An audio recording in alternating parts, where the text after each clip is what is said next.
Soyez le bienvenu, monsieur le conseiller. Qui eût pu, juste Dieu, qui eût pu nous faire espérer le plaisir d'une telle visite?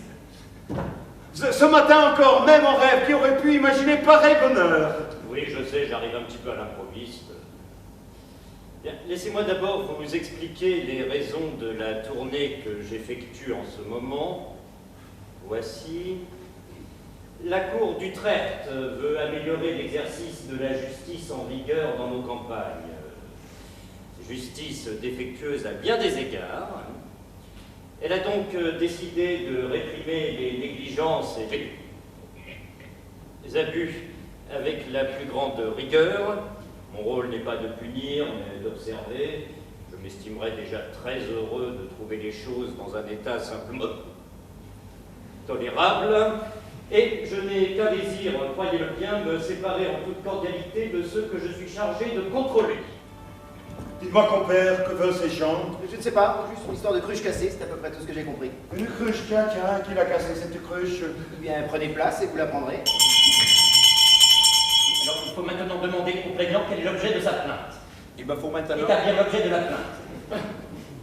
Ah ben, procédons comme tout à l'heure. Comment procéder comme ça? C'est une cruche donc, une cruche, une simple cruche. Écrivez donc une cruche et ajoutez la mention bien connue du tribunal.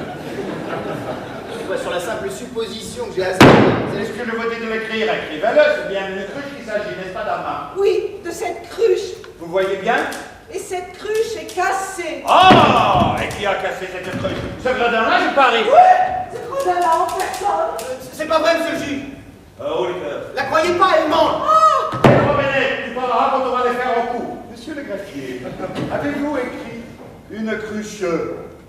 Maintenant, écrivez le nom de celui qui l'a cassé, et ainsi l'affaire sera réglée.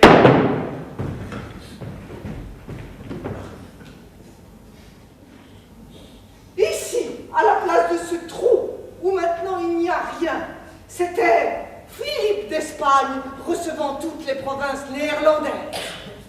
Ici se tenait en costume de grand apparat l'empereur Charles Quint lui-même, dont vous ne voyez plus que les jambes. Ici, c'était Philippe agenouillé qui recevait sa couronne. Il est au fond du pot, excepté son postérieur, qui lui aussi d'ailleurs a reçu un coup. Qu'est-ce que je vois? Ève.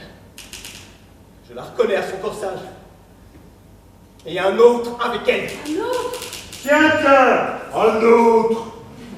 Et qui donc, monsieur le beau parleur? Qui? Ma foi, si je le savais. Pas vu, pas pris, hein? Bon, je vous prie de ne pas m'interrompre. Alors, poursuivez votre débat.